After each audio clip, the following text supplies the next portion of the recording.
All right.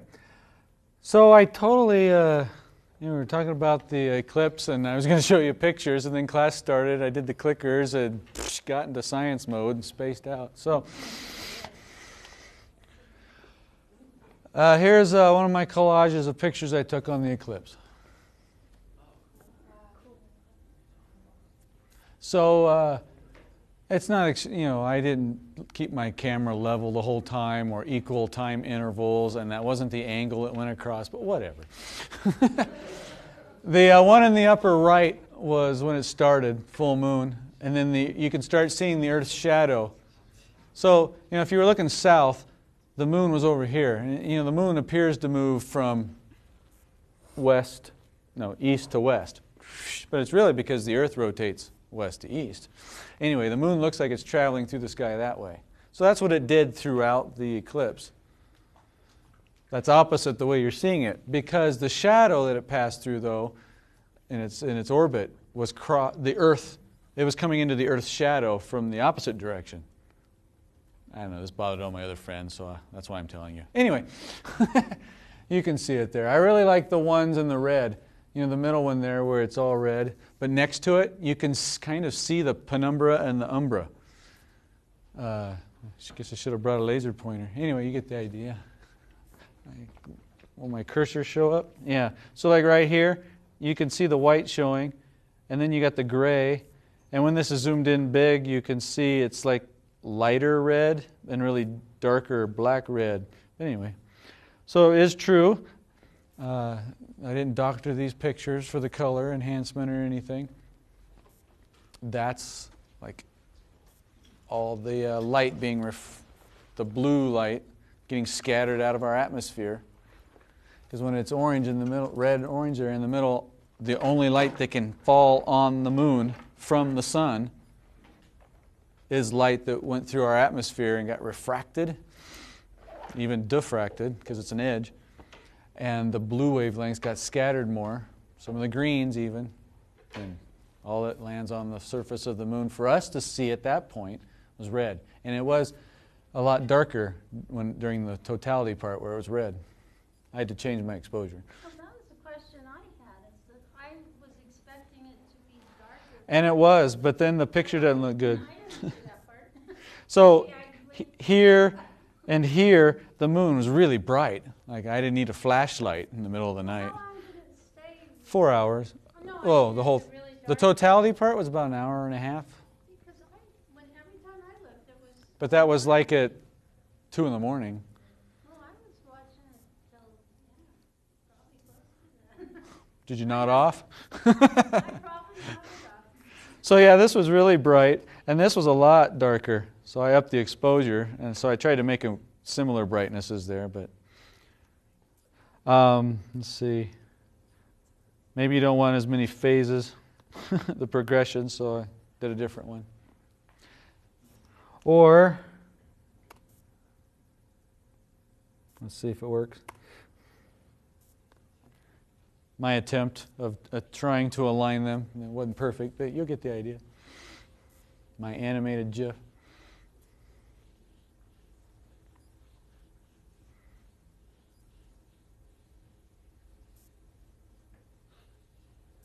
Anyway, I had fun. Toes froze. And one more time. So there the moon's moving into the Earth's shadow. Once I got almost nearly blocked, it wasn't as blinding, the white bright spot, and we could see the red. And then away it went. So when my neighbor went home, she'd had enough, and I stayed it through because I wanted to finish the composite. Then I ran home, slept for 2 hours, and came to work. All right. All right, get your clickers out.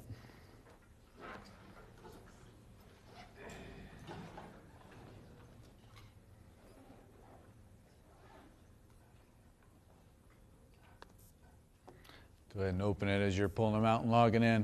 A couple questions to review and see where we're at and transition into this lecture.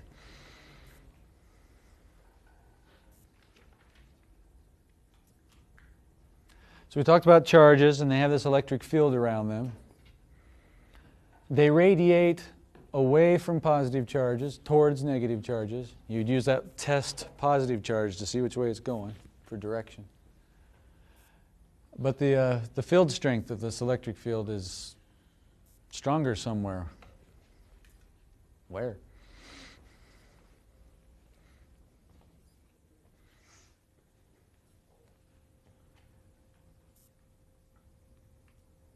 Ten, 9, 8, 7, 6, 5, 4, 3, 2, 1. Not hearing anybody yell, first one. Okay, good. 80% closest. Good, that's right. Topographical map, it's where there's the greatest change in that electric potential. That was our new term at the end. What's another term for electric potential? Voltage. That's what we commonly call it, electric. Yeah, that's the amount of energy per charge. These charges have energy, electric potential energy, but if you do it per charge, we just call it electric potential or voltage. And that changes more quickly the closer the lines are together. So that means there's a higher electric field there. The field strength is larger. All right, here's another one.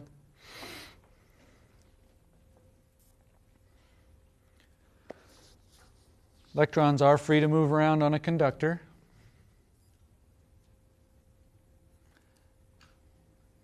I won't lie, I didn't discuss this one much last time, but the book has, and I intend to go over it more today, so let's see where you're at.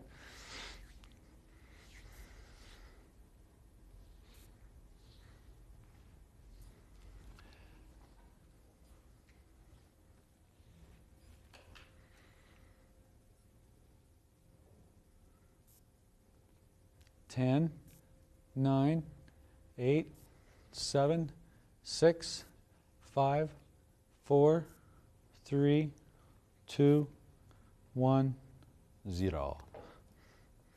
Okay, A and C, you guys think? Correct answer is A. We'll pause here and I'll explain it more.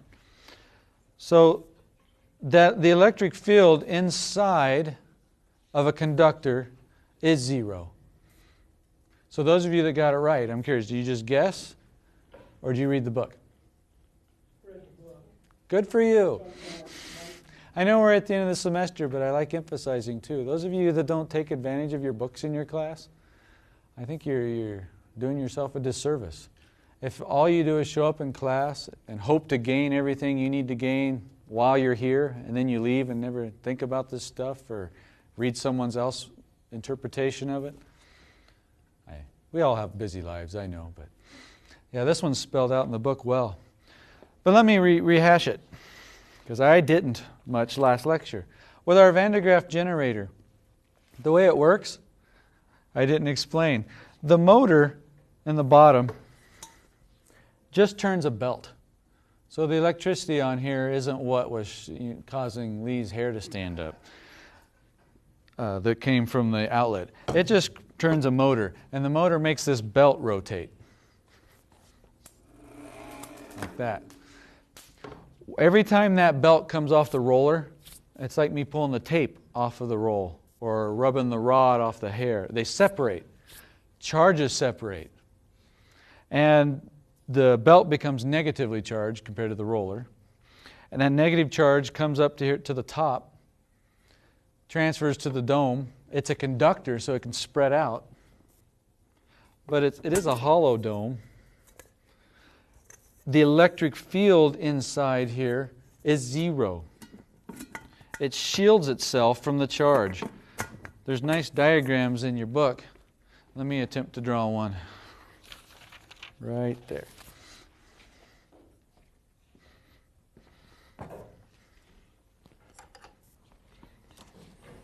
Because it's a good review of Ohms Law. Let's say we got the dome, a hollow conductor. Here's the center. And that's be, I don't know, about here. Call that point P. The charge, the electric field at this point is based on the charge on the dome. And, there's a whole lot of charge out here. if you do kind of a cross-sectional area so we can compare the two sides, you might get something like this. Trying to draw it to scale. The idea is here, point P sees this much charge. Where, let's call that B. And over here it sees this much charge over at A. Because there's more charge here, it should feel a greater force from A. That makes sense, right? But it's also more closely located to point B. And we know the closer it is to charge, the greater the force. So who wins? They effectively cancel each other out. Yeah, they're balanced. The area here varies by the radius. You remember your geometry, pi r squared for area. It's r squared. But the distance, do you remember in Coulomb's law?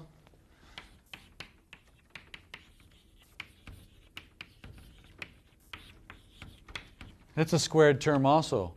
So this one's closer. This one's roughly twice as far away as B is. So the force over at A would be 1/4, 2 squared less. So yeah, they cancel each other out. You can play that game anywhere in here. And the charge on opposite sides, because it's symmetric. It would even work out if this thing was a cube. A conductive cube. That the charge would balance itself out and effectively cancel any effect inside. So inside of a conductor, there is no electric field. Now hopefully some of you will remember. Remember the radio? That electric field was trying to get in, but it makes the charges on the cage oscillate instead of getting to the antenna. Here's another way to think of it. Since the electric field doesn't get inside, it's all on the outside of the cage. And that charge on the outside is effectively canceling any effect inside the cage. So nothing happened at the antenna and we just got static. Anybody seen these? It's called a fun fly stick. It's a toy you can buy. I love when toys use good physics principles. It's great. How many have a Van de Graaff generator at home? This is a Van de Graaff generator. Inside here is a battery-powered little motor with a rubber band type of thing. And basically it works just like that. It rotates, and when it comes off, it separates charges. And this is like the dome, piece of cardboard. So it's not as powerful, but it charges it up. And so now there's charge on here. It's safe. But what you can do is take some light conductive material, and let's charge it up. So I charge this up, bring it near this. It sticks, charge is transferring to it. Now they're the same charge, and they repel. It's called a fun fly stick. I don't know, it was like 20 bucks. You can Google it. You got your own Van de Graaff generator.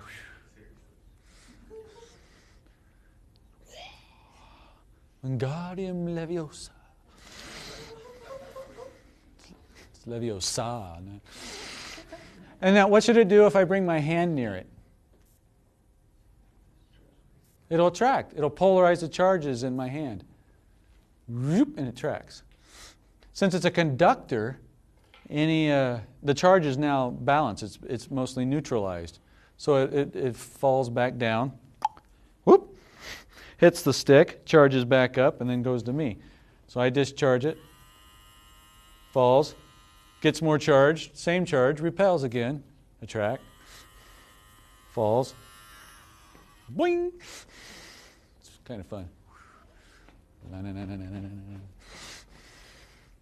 Okay.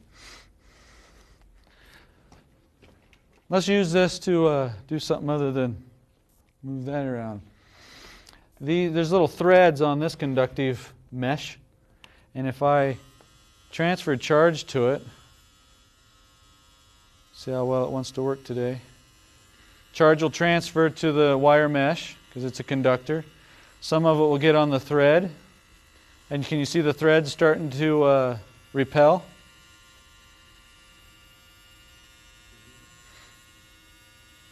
The more I put on, the stronger the force, because there's more charge. You get the idea there. Well, this, I can wrap it around. The bottoms are insulators, so I'm not discharging it. And I don't know how well you can see it, but where are the threads sticking out? See, they're on the outside, how they're being repelled. Can you see the ones on the inside at all? They're laying a lot more flatter, because they're effectively shielding the electric field from the inside. So you put your radio in there, it wouldn't have any effect. But you separate it back out, and they can start to stand back up.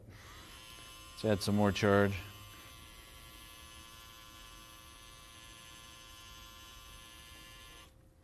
Woo.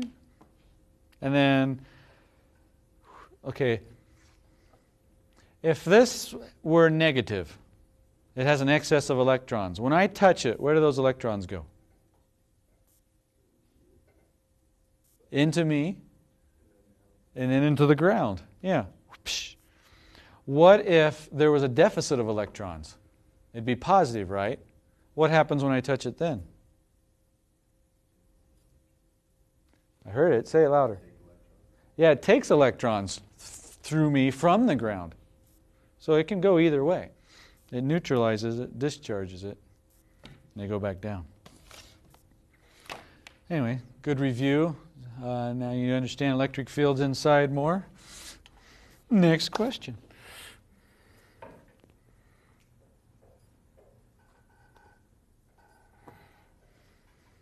The change in potential energy of a charged object depends on what?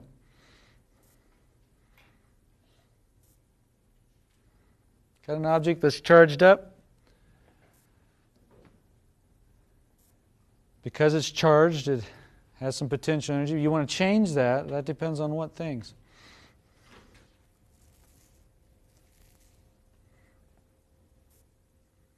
Remember back with gravitational potential energy? Some object had gravitational potential energy. How'd you change it?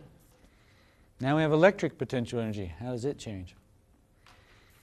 10, 9, 8, 7, 6, 5, 4, 3, 2, 1. Most of you think A. Very good. The work done on it. To move an object, back with gravitational potential energy, you had to exert a force on it and make it move. Force times distance, that's work. It's the same with charged objects. They, normal objects want to follow the gravitational field. Charged objects want to follow the electric field. So if you're going to go against it, you have to do work on it. Put energy into the system. They'll gain electric potential energy. With charges, it doesn't care about their mass. That was just to throw you off. And I think I had one more. Yes. So we rub that rubber balloon on our hair. It gets charged. And it really does get charged to thousands of volts. When you're scuffing your feet on the floor, in your socks, yeah, you can actually charge up thousands of volts.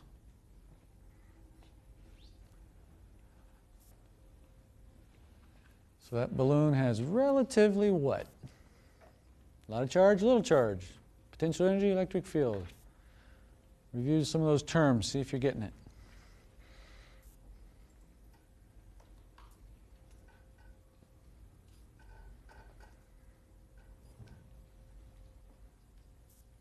Ten, 9, 8, 7, 6, 5, 4, 3, 2, 1. All right, that one's definitely split. Shall we talk to our neighbors? Go for it. This is clear. The majority is not certain.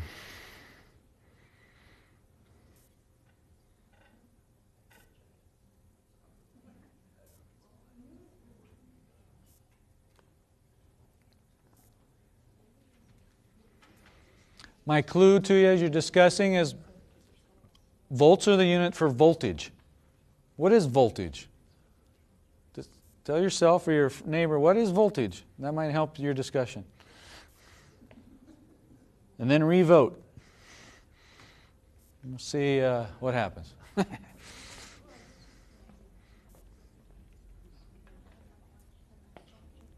Saw your brother yesterday. Yeah, what was he doing? Did he take astronomy class? Yeah. He loves that. He was up after at the end, so we talked. Yeah, he's really like that class. He's a good instructor. Yeah, he really likes the instructor.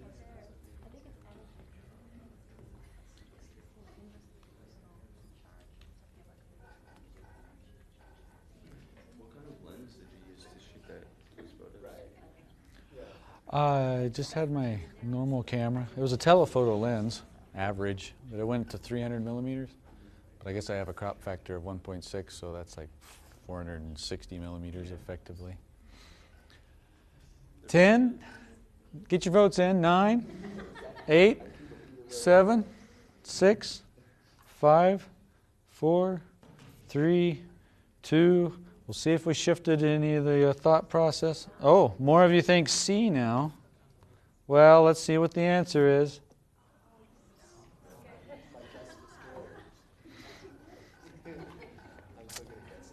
Okay, first thing I notice is, what's another term for voltage? Electric potential. So B would say, or C would say there's a small electric potential but a big voltage? Contradictory. Thousands of volts, I don't know, I think that's big. Maybe you don't think that's big and that's why you chose it. But so voltage and electric potential are the same thing. So if you have thousands of volts, you have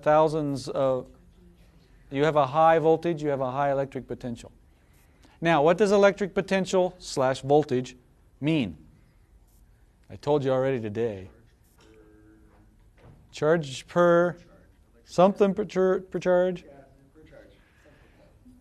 These charges have energy, electric potential energy. Per charge, we call electric potential. So instead of dealing with the individual charges, let's just do it per charge and do it kind of en masse. So energy per charge is electric potential or voltage. Okay, now that we know that. The balloon. Would you rub it in your hair? Are you afraid to touch it? Is it going to kill you? I mean, does it contain a lot of energy, you think? Is it dangerous? No. No, it's like the sparkler. It might be hot. It might have a high voltage. But there's relatively few particles, few charges. And so there's not a lot of energy there. The energy per charge is high because there aren't that many charges. Does that help? Good. So just remember that when somebody says voltage, that doesn't necessarily mean scary. The only time danger, high voltage matters is if there's also a lot of charge. Then you know there's lots of energy and you could be in trouble. Does that have to do with the mass? Charges, the mass doesn't. For example, protons and electrons have a huge difference in mass but the same exact charge. And this, I think I mentioned before, can get up to 500,000 volts, but it's safe because it's very little charge. So there's not much energy there to wallop us. While we're on this, charge is what kills. We're going to start moving charge, and that's called current.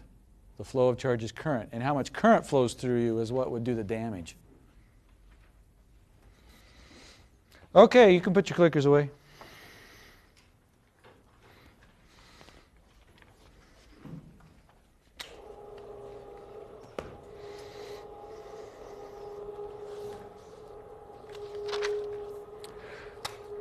So, my takeaway from this one kind of overall is the terminology might be a little unfamiliar to you, so make sure you got that down just so you don't miss things just because of definitions. But we use voltage a lot. Here's a 9-volt battery. Again, what's that tell me? What's that mean? Sure, if you got something that's bigger, like a, oh, this is so old, 22.5 volt. Actually, it was 45. This could go up to 45 volts, I think. Depending on, yeah, 45 volts. Okay, what's that tell me? 9 volt versus 45 volt. Well, in layman's terms, it means this is going to last longer, right? By the time I drain it, it'll probably take longer because it looks bigger. Sounds bigger. In terms of what we just discussed, that means the energy per charge. This gives more energy per charge than this one. So yeah, it's going to pack more of a wallop. You could do more with this. If you only need to run something that's 9 volts with this one, it'll last a lot longer because there's more of it, right? There's more charges. So you can run something off of 9 volts with this a lot longer than you can with this. Your typical batteries, your AAA, your AA, your button batteries, they're all rough 1.5 volts. But the one that's bigger can last longer because there's more of it. But it can't provide as much energy per charge as 45 volts or 120 that comes out of the outlets. Here's another one. I think this was a motorcycle battery, just so you can kind of see them.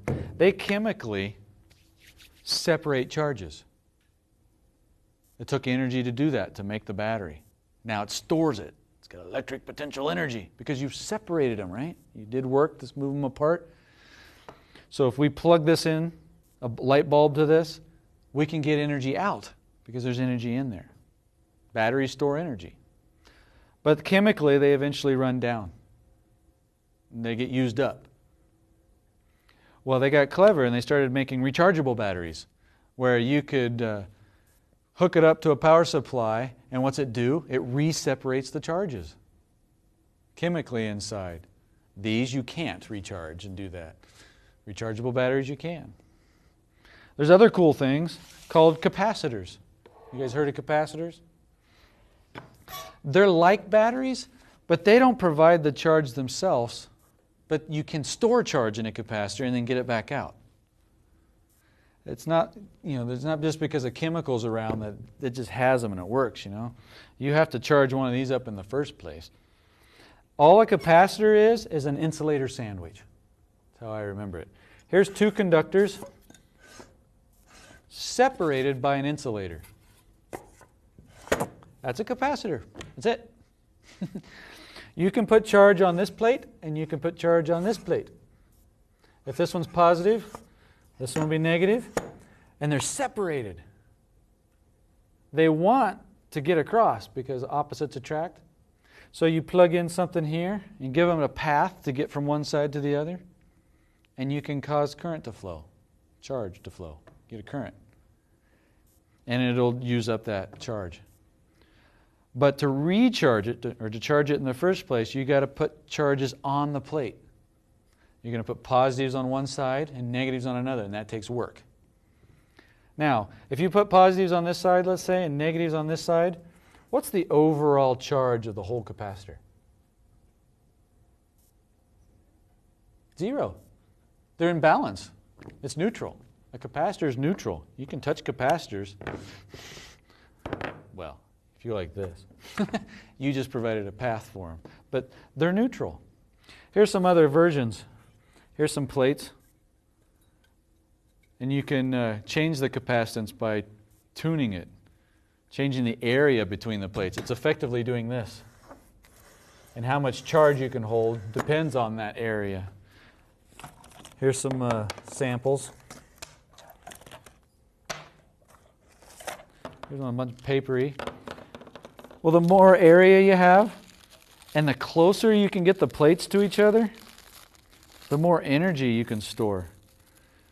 So what they typically do is, like here's one we took apart. Here's some foil. That's a conductor. Here's some more foil, conductor. And they separate it by these insulating wax paper. It's essentially this, just made really thin and really close. And then they roll it up so they can pack a whole lot of it together, encase it. There you go. You have a capacitor that can hold a whole lot of charge and energy. Capacitors store charge, store energy in their electric field. Because if there's a whole lot of positive charges on this side and a whole lot of negative on this side, there's an electric field between them. From which direction? Which way do electric fields go? Positive to negative or negative to positive? Take your test charge, your test positive charge. Let's say this is positive, this is negative. And I take my positive charge and put it right here. Which way will it want to go?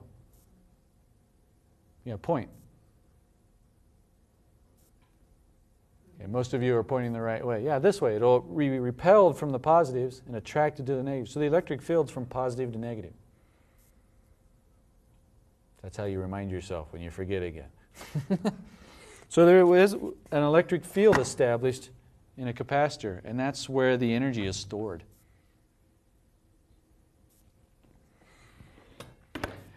Here's a big capacitor. This one can hold 32 joules of energy. Do you remember our unit of joules? That's a big unit. So 32 joules. This is dangerous. I'm not going to touch this.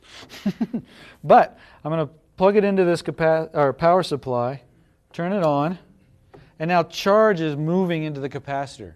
It's putting positives on one side and negatives on the other. It's effectively separating the charges, storing it with energy, and the longer I wait, the more it charges up. It can only hold so much. This is rated at 4,000 volts. So the difference between the two electrodes is 4,000 volts. That's 4,000 joules of energy for every coulomb of charge. Right? Because it's energy per charge. 4,000 joules for every coulomb of charge. Let me turn it off, disconnect it. And now I'm effectively going to do this. Short it out from one side to the other. Give it a path through this end. You ready? Let's turn this a little so you can see better. One side to the other.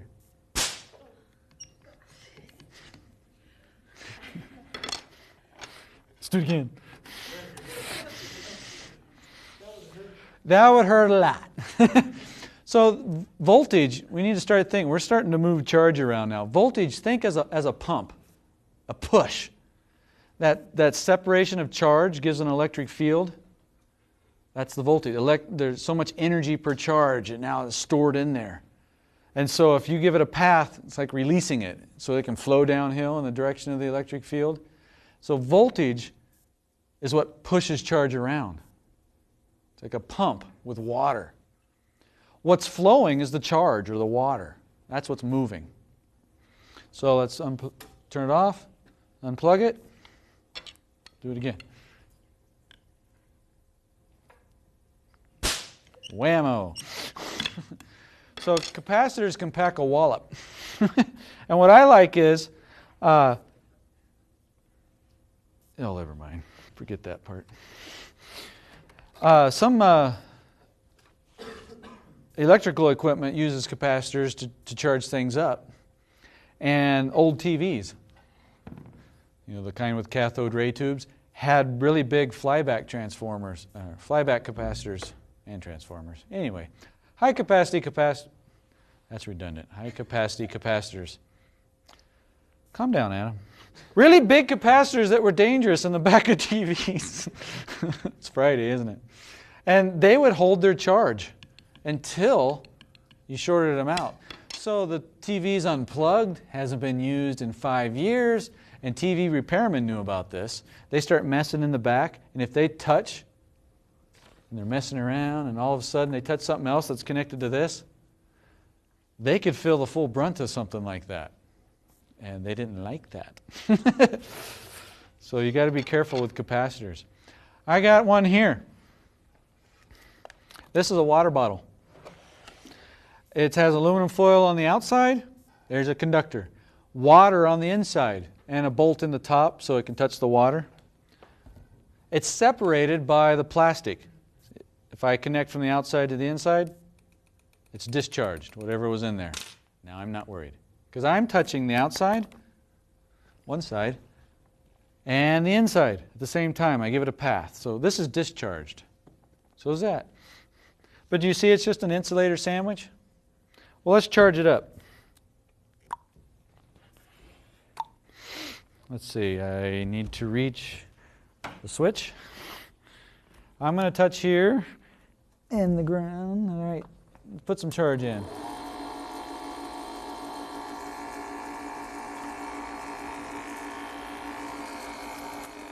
That should be good, I think. Now there's charge in here. This one's safe. I know, I did that one first just to scare you. All right, let's discharge it. We're going to be making circuits. I need a circuit. Everybody come on down. Let's make a circuit. Everybody! We're going to form a big oval here. Hold pinkies with your neighbor. We need to be connected. Okay. And we're going to start learning how we can put this electricity to use and use this energy. Make some circuits. Yeah, you ready? Okay, I'm ready. I'm ready for this. Man, I remember this. Anybody have a heart problem? We won't chance it. But this capacitor is really small. I mean, you see the sandwich that's there. There's nothing fancy rolled up. It's not contained in a big, bad, scary rectangular box. Come on down here. Hold pinkies with your neighbor. So this one's safe. It's not going to push a lot of charge around. But if you have a heart condition, we won't chance it. So, all right. First thing I want you guys to know, in a circuit, you have to be connected. See, I'm touching the outside. We need to touch that. But I want to go through you. So who wants to be the switch? I'll do it. All right, so I'm going to hold your pinky. And when we're ready, see, I'm holding the outside. The only way it can get charge from one side of the capacitor to the other is if he touches the bolt on the top. And we're the path. We want it to go through us and us alone. So you have to be connected. See, if you just opened right there, go ahead, let go. You're not touching. Well, one side of the capacitor can't see the other side of the capacitor. There's no electric field. So the charges won't move. You have to connect back up. And we want it to stay in us. We don't want it to leak off through the table. So don't lean against the table. Because some of the charge could go that way to ground, right? All right. You guys ready? When you're ready, touch away. Good job. You can go sit. Thanks. Unless you want to do it again.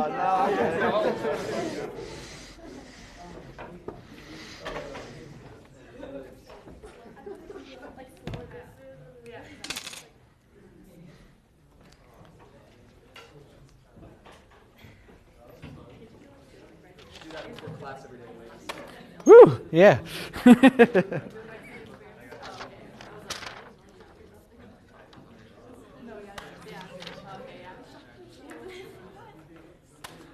So some things we can learn from that.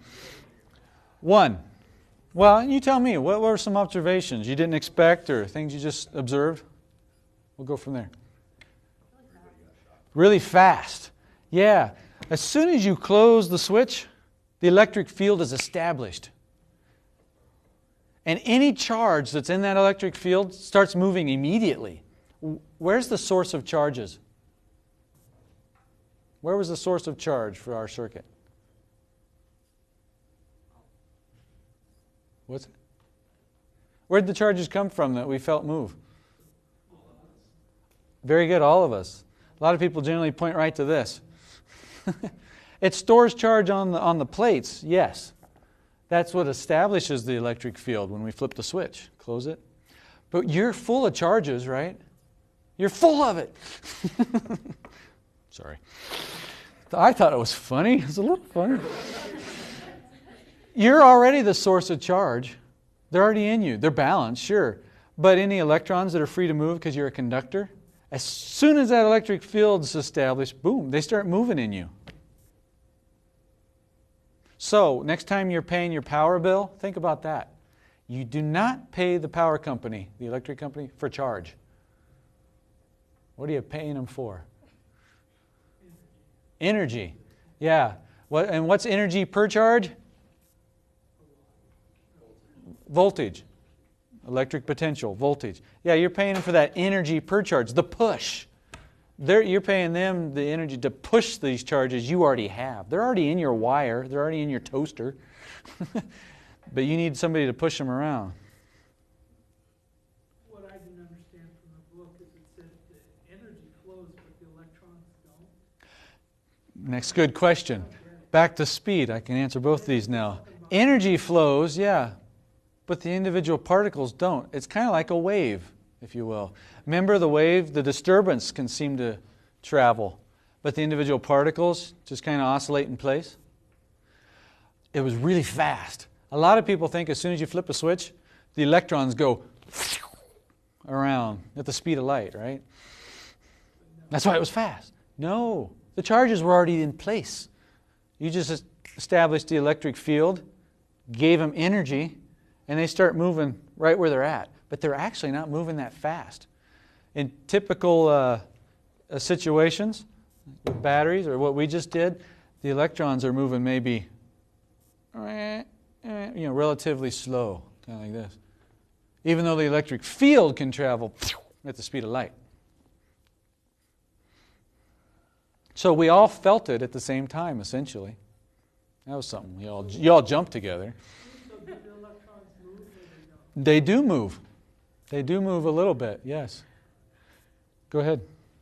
The amount of, does the length of the circuit determine this? Yes. Does the length of the circuit determine? Yes. Yeah. That's called resistance. So we have a voltage. You know what that is. That's energy per charge. We now have current. This is current. That's the flow of charge. It's the amount of charge that's flowing in a certain amount of time. It's like the flow rate, if you will. Picture water flowing through pipes. We had fluids going through pipes with Bernoulli's principle. Current is the flow of charge. And what you're hinting at is resistance. This charge is trying to move, this energy is trying to get things to move through the circuit. Well, the circuit can determine how much resistance there is. If it's really long, you got more to go through. There'll be more resistance. So you won't get as big a current. You can't move as much charge in the same amount of time if it's really long. Or if you have, you got like 5 light bulbs in a row, it's harder to get through those than just one light bulb. So the resistance would be larger, and there'd be less current that could flow for the same push. You're trying to push the charges around, but if you got more resistance, you won't move as much. This is called Ohm's Law, by the way. Another guy's last name, Ohm's Law. And it's that proportionality. So voltage is proportional. No. I want to do this. Yeah. Current. How much current flows is proportional to how hard you push it. The voltage. If you push harder, you can move more or move it faster, right? But the current is inversely proportional to the resistance, because the bigger the resistance, the less will flow. Put those together. Well,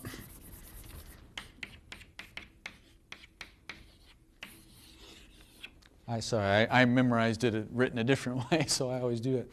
That's Ohm's Law. It's the relationship between voltage, current, and resistance for any and all circuits.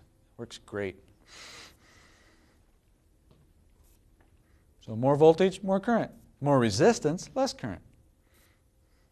So when we did the experiment, if you'd only had 2 people in the chain, it would hurt like That's why I had you all come down.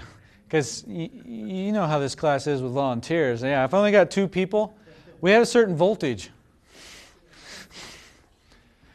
Less of us would have been less resistance. That means more current would have flowed. It still would have been safe, because I've done the calculations, but it would have hurt more. Had I charged it up longer, we would have got more voltage, because I would have put more energy in the in the capacitor. And that would have pushed more charge. And had you wanted to do it a second time, I would have had you hold hands. How would that have changed things as opposed to holding pinkies? You think it'll hurt less? Why? More to go through. Let's see, it's trying to get from you to your friend. We can go like this to get between it. Or we can go like this to get between you. Which do you think it's easier to get through? This or this?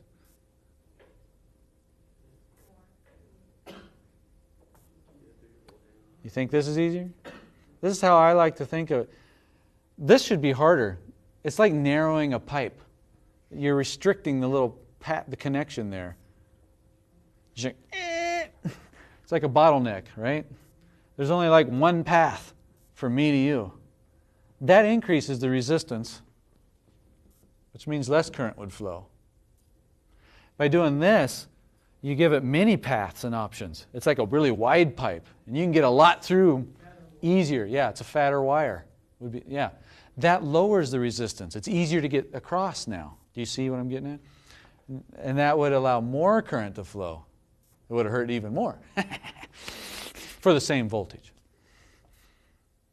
And that's how you can hook things up. We're going to talk about series and parallel circuits next lecture. Our last lecture of new stuff, assuming I finish. So Monday we'll do more on circuits. Wednesday will be review. Your final will be on Friday. But with circuits, we have series and parallel. If you hook things up in series, they have to get through each one in turn.